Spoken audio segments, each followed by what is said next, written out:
Hello students, welcome to online Science Group tutorials SGTNs. Today in this video we are going to learn something about the poem, the Ball poem. The Ball poem, which is of standard 10th, belongs to Gujarat board and also to CBSE, both of them. Okay, so this is the Ball poem.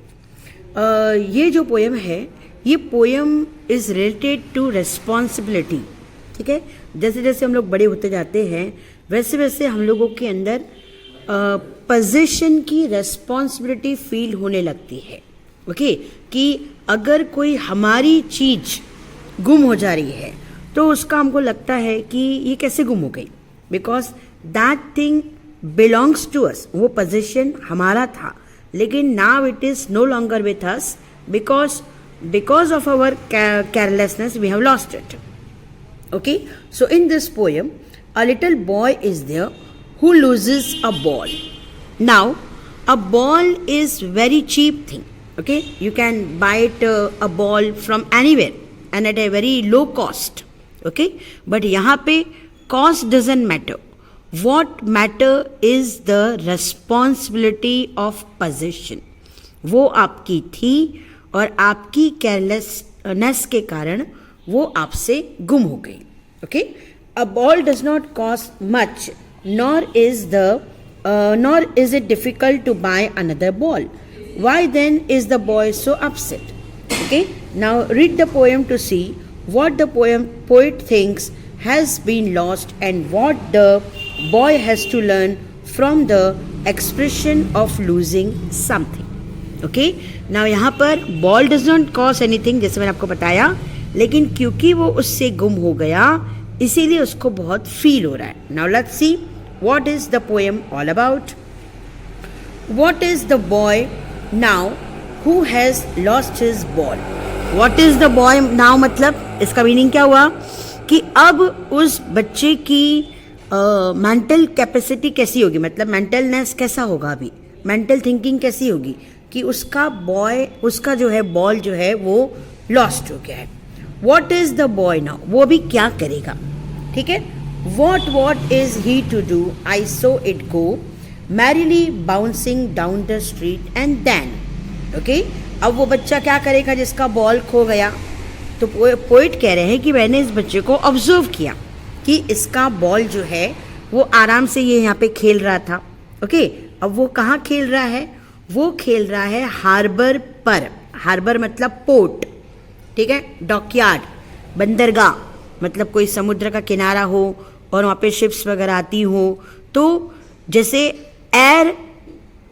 Aeroplane का station होता है airport, ऐसे ही ship को खड़े करने की जगह जो होती है उसको बोलते हैं डॉकयार्ड, जहाँ पे शिप्स खड़ी रहती हैं, जहाँ पे उनका सामान लोड और अनलोड होता है, पैसेंजर्स बैठते हैं और उतरते हैं. तो ये डॉकयार्ड का एरिया है और यहाँ पे वो बच्चा खेल रहा था और बड़ी मैरिली मतलब हैप्पीली उसका बॉल उछल उछल के यहाँ वहाँ जा रहा था. There it is in the water. और जैसे ही इसके बॉल ने बाउंसिंग स्टार्ट की तो बाउंसिंग करते करते वो बॉल सीधा पानी में चला गया. ओके, अब वो समुद्र वाली एरिया है, पानी में चला गया. नेक्स्ट टू इम्पॉसिबल कि हम लोग उसको बाहर निकालें. ओके, नो यूज टू से oh there are other balls. ऐसा बोलने का कोई मतलब ही नहीं कि डोंट वरी, एक गया तो क्या हुआ, दूसरा मिल जाएगा. वाई? ओके, बिकॉज यहाँ पे the losing is not important. Okay, enough to worried about. Ball lose हुआ उसकी कोई टेंशन नहीं है. Okay, an ultimate shaking grief. An ultimate मतलब an ultimate shaking grief fixes the little boy. Ultimate का meaning क्या हुआ, अल्टीमेट मतलब sadness which greatly affects. Okay, मैंने आपको पहले ही बताया कि बच्चा इसीलिए परेशान है कि उसका बॉल गुम हो गया. ओके, जो रेस्पॉन्सिबिलिटी उसको मिली थी कि आप अपनी चीज़ की ध्यान रखो, अपनी चीज़ को संभाल के रखो. ओके, वो चीज़ उसकी गुम हो गई. That is the shaking grief fixes the boy. वो शेकिंग ग्रीफ है, मतलब वो एक टेरिफाइंग ग्रीफ है. ग्रीफ इज अ दुख. ओके और वो बॉय को फिक्स कर रहा है, फिक्स मतलब वो उसको ट्रबल दे रहा है, ठीक है, कि तुमने एक अपनी प्रॉपर्टी, एक अपनी चीज खो दी. एज ही स्टैंड्स रिजिड, ठीक है, now he is standing rigid, rigid मतलब without any movement, stiff, okay that is a rigid, stiff. Trembling staring down, now एकदम से वो ट्रैम्बलिंग कर रहा है, कांप रहा है, और staring down, where is staring, he staring down inside the water, कि कहाँ गया मेरा ball. All his young days into the harbour where his ball went, ठीक है. ऑल हिज यंग डेज मतलब जब से उसका बॉल गुम हुआ है तब तो उसको फील हो रहा है कि मेरा बॉल गया, मेरा बॉल गया, मेरा बॉल गया, और वो हमेशा पानी की तरफ देख रहा है कि ये वो जगह है कि जहाँ पे मैंने अपनी प्रॉपर्टी को खो दिया, जहाँ पर मैंने अपनी जो पोजीशन थी वो खो दी. ओके या I would not intrude on him. Intrude मतलब सर, इंट्रोड मतलब to go into a place where we are unwelcome. Okay I would not intrude on him मतलब आई मतलब कौन, पोइट. पोइट कह रहे हैं कि इसको जो ये चीज़ फील हो रही है ना कि मैंने अपना बॉल खो दिया, इस चीज़ में मैं इंटरफियर नहीं करूँ. मैं उसके जाकर के उसको ये नहीं बोलूँगा कि भाई दिलासा नहीं दूंगा कि कोई बात नहीं, बॉल गुम हो गया, कोई बात नहीं, दूसरा आ जाएगा. No, the child should feel, the child should know कि मैंने कुछ गलत किया है, मेरे से कुछ गलती हो गई है, मेरी अपनी पोजीशन गुम हो गई है. ओके वो चीज़ उसको फील होना चाहिए. इसीलिए पोइट कह रहे हैं कि मैं अब जाकर के उसको इंट्रोड मतलब अब जाकर के उसको कुछ भी इंटरफेयर उसकी बात में करूँगा नहीं. A dime another ball is worthless. Dime का मीनिंग होता है 10 cents. It is a currency, okay that is use in USA. Okay now see he sing कि बॉल की जो कीमत है वो बहुत ही छोटी सी है, दूसरा बॉल आराम से आ सकता है, लेकिन वो कीमत वर्थलेस है. क्यों? क्योंकि उसको ये फील हो रहा है, उसको ये बात समझ में आ गई है कि मेरी पोजीशन मेरे से चली गई या गुम हो गई. Now he senses first responsibility. यहाँ पे senses is a feels.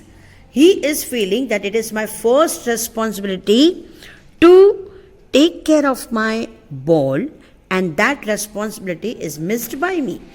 In a world of possession, people will take balls will be lost always, little boy.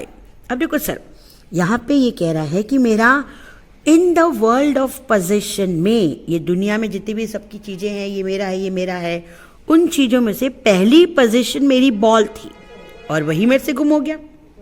Okay लोग क्या बोलेंगे, अरे बॉल के लिए रो रहा है, बॉल के लिए इतना दुख कर रहा है, बॉल तो दूसरे आ जाएंगे. And no one buys a ball back. लेकिन जो मेरा बॉल गुम हो गया, the one that I have lost, that will never be regained back to me. Okay money is external. यहाँ पर money doesn't pay any important role over here. Okay ball कीमती है कि सस्ता है, महंगा है कि इजीली अफोर्डेबल है, that doesn't mean any difference to me. Money doesn't play any role over here. What role play over here is a responsibility. Okay, and the carelessness of a boy, that because of his carelessness he has lost his position. Okay, he is learning well behind his desperate eyes. Now he is learning a lesson that though I have lost the ball, okay, and he is feeling desperate, he is feeling hopeless, कि मैं अगर एक ball को नहीं संभाल पाता तो आगे चल के मेरे साथ मेरे ऊपर इतनी सारी रेस्पॉन्सिबिलिटी आएंगी, उनको मैं कैसे संभालूंगा. That's why he is feeling hopeless, that I am not a responsible person. Thinking so he has become desperate, hopeless. The epistemology of laws. Epistemology is a study of nature of knowledge. That is epistemology. ठीक है, तो देखो sir, ये एक loss का nature है. जब कोई चीज़ हमसे गुम हो जाती है, कोई चीज़ हमसे खो जाती है, the thing that is very near to us, very dear to us, the first position. Okay पापा ने पैसे दिए, वो गुम हो गए तो चलेगा, लेकिन मेरे कमाए हुए पैसे अगर गुम हो रहे, the one that I have earned, okay, if that get lost, so that will effect a lot. Okay, how to stand up. How to stand up का meaning how to face it. Okay, how to face it. Okay, किस तरह से मैं इस चीज को face करूंगा. Okay, knowing what every man must one day know.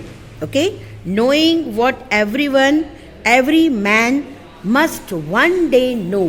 Okay, हर किसी को एक दिन ये बात समझनी पड़ेगी. every man का मीनिंग यहाँ पर है every person one day has to know and must know many days how to stand up. Okay, how to stand up मतलब how to face the loss that one has suffered.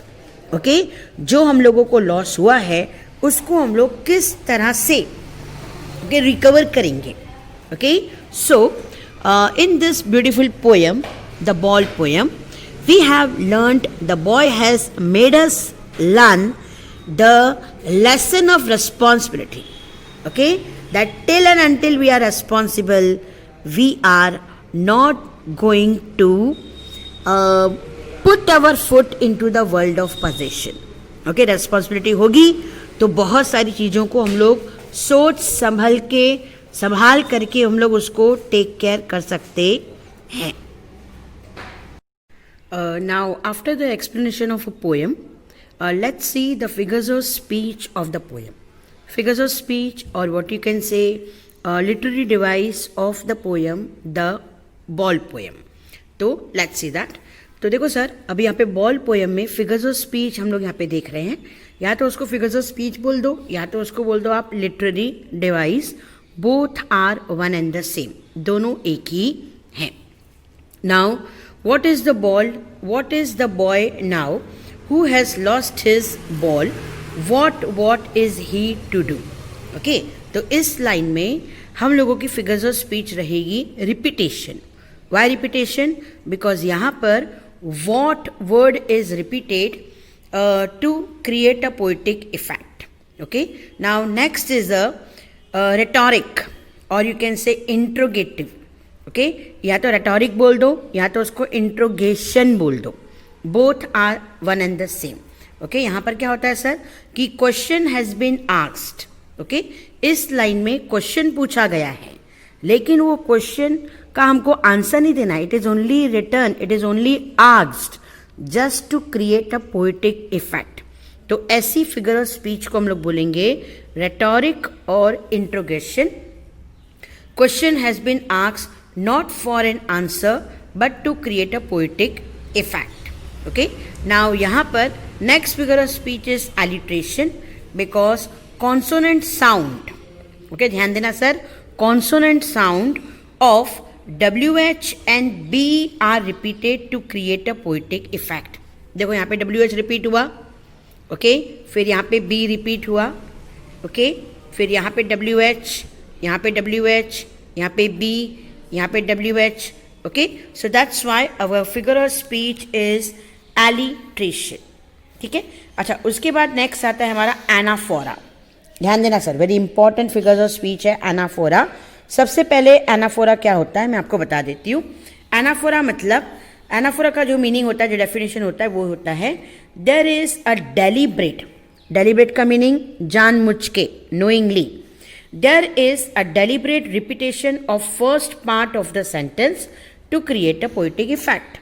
ठीक है, अब देखो sir, यहाँ पे anaphora क्या है हम लोगों का. इस लाइन में भी what यूज किया है, इस लाइन में भी what यूज किया, अगेन what यूज किया है.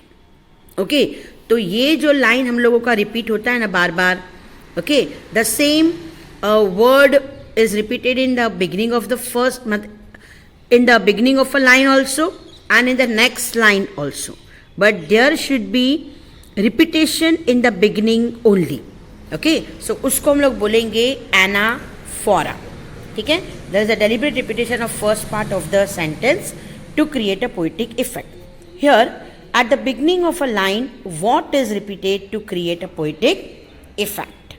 Okay, so in this line we are having repetition, rhetoric, or what you can say interrogation, alliteration and anaphora. Now next line, I saw it go merrily bouncing. Okay, तो यहाँ पे merrily bouncing, merrily मतलब happily, happily कौन जा रहा है? It I saw it मतलब कौन? Ball. Okay, so that's why our figures of speech will be personification.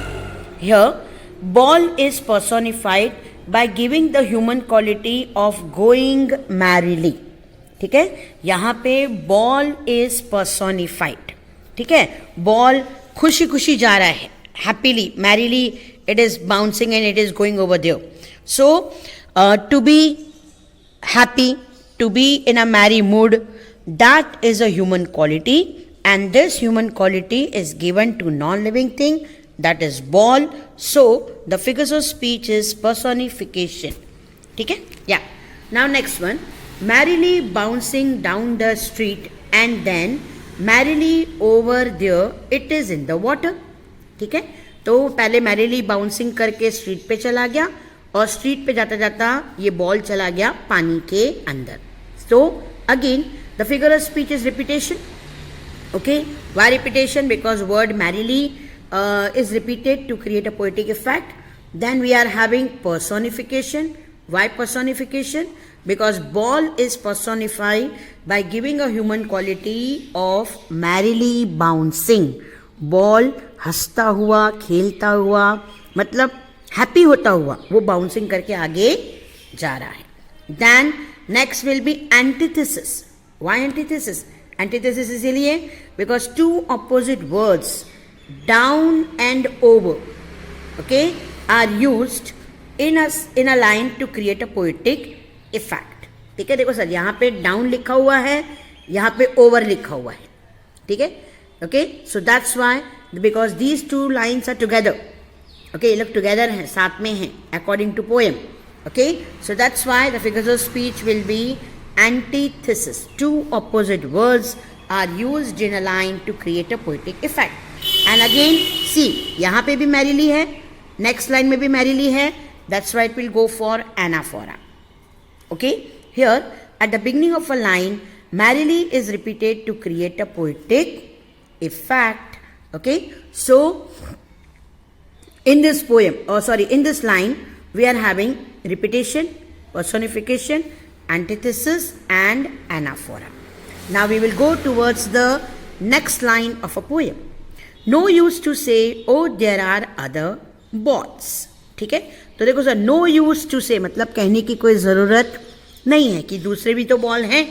Okay, तो यहाँ पे फिगर्स ऑफ स्पीच होगा हमारा litotes, because negation no has been use to convey a strong positive idea.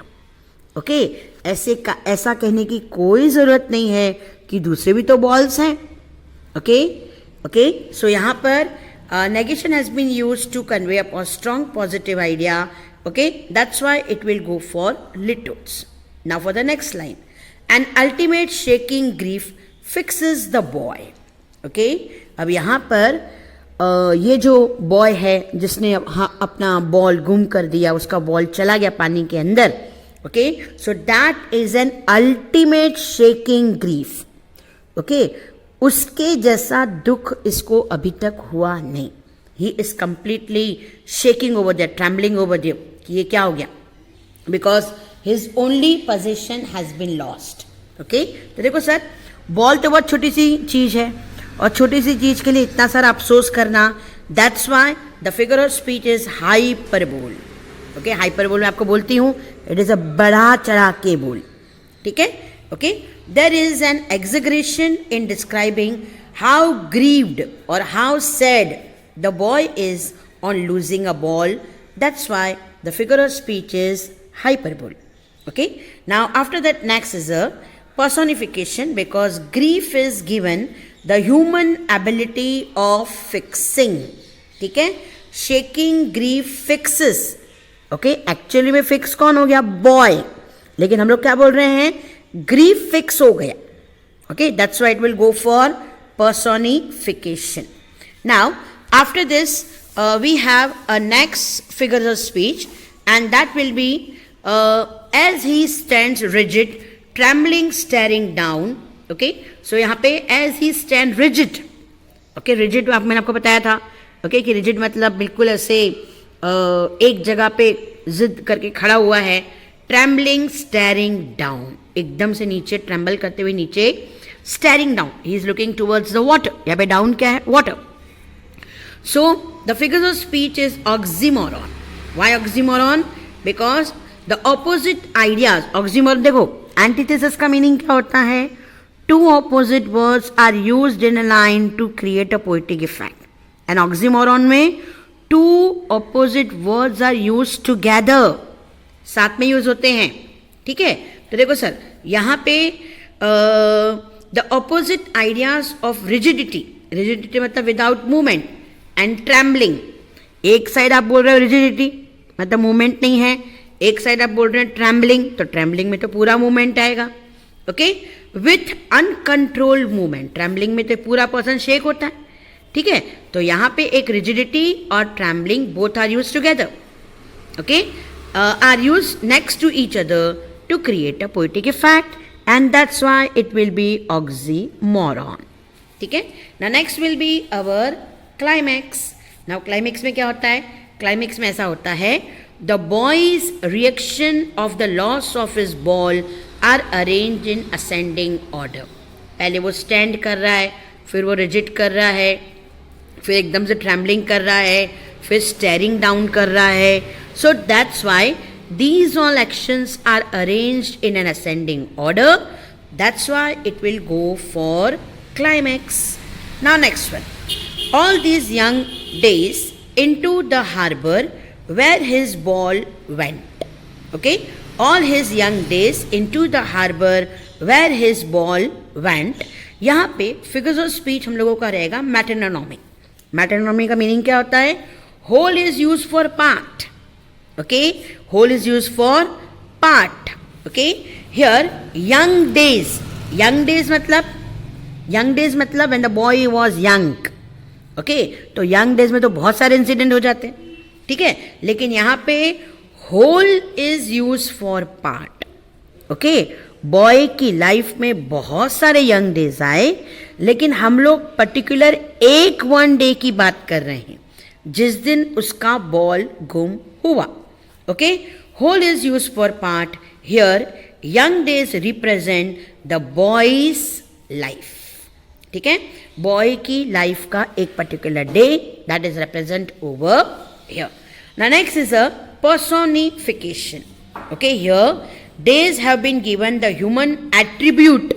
Attribute का meaning होता है qualities. Okay, human quality of youth. ठीक है, young और youth, young days. Okay, young कौन हो सकता है? इंसान हो सकता है. A days can not be young. Okay, so that's why it will go for personification. The next is a transferred epithet. Transferred मतलब ट्रांसफर करना, शिफ्ट करना. एपिथेट का मीनिंग होता है एडजेक्टिव. ओके, एक्चुअली में यहाँ पे क्या शिफ्ट किया हुआ है, क्या चेंज किया हुआ है? A day can not be young, a day cannot be old, a day cannot be what you can say childhood. Okay, these are the qualities of a person or say of a boy. A boy can be young, a boy can be old, a boy can be in a childhood state. Okay, so let's see. यहाँ पे transferred epithet because here epithet, that is an adjective, young has been transferred from the boy to the days. Okay, जो adjective boy के लिए use करना चाहिए वो adjective use किया गया है डेज के लिए. That's why it is transferred epithet.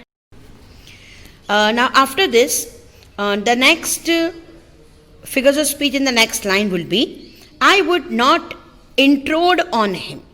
Okay, I would not intrude on him मतलब मैं इसको डिस्टर्ब नहीं करूंगा, इंटरफियर नहीं करूंगा. कौन?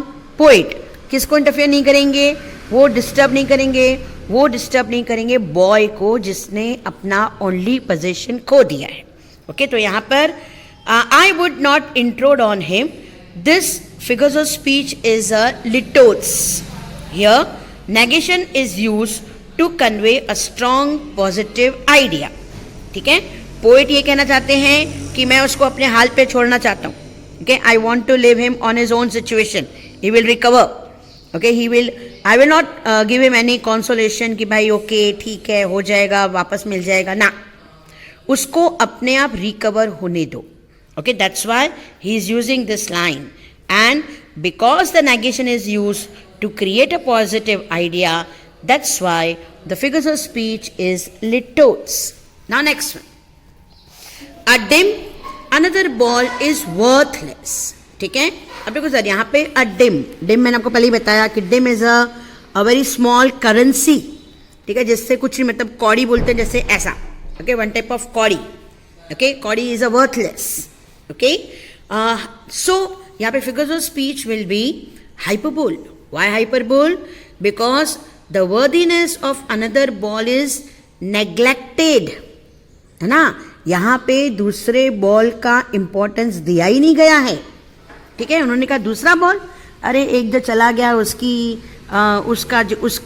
रिकवरी कोई दूसरा बॉल कर सकता नहीं है, जबकि ऐसा पॉसिबल नहीं है. But then too it is said to create a poetic effect because the worthiness of another ball is neglected in exaggerated manner.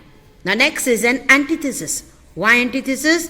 Two opposite ideas, one of the worth dim and another of the worthless are used in a same line. देखो sir, यहाँ पे है ना worthless बोला गया है, मतलब इसकी कोई कीमत नहीं है, no use. और यहाँ पे dim का मतलब चलो थोड़ा बहुत तो कीमत है. It costed dim, it cost very less. So here that's why two opposite things are there.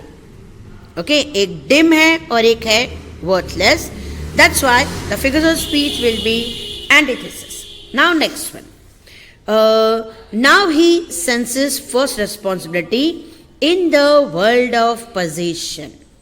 ठीक है, अब यहाँ पे हम लोग उस छोटे बॉय की बात कर रहे हैं कि उसके पास ये एक फर्स्ट रिस्पॉन्सिबिलिटी कि you have to take care of your ball.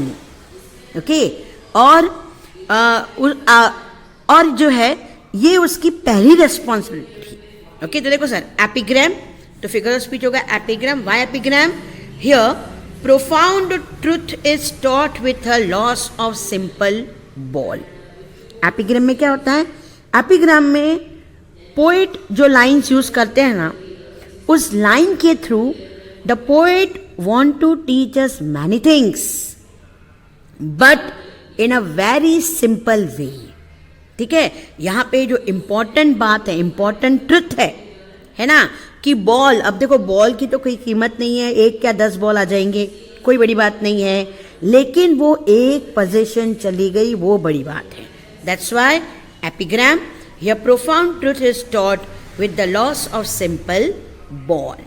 Now the next line, in a world of positions, in the world of position. अब यहाँ पे हम लोग क्या करते हैं सर? synecdoche.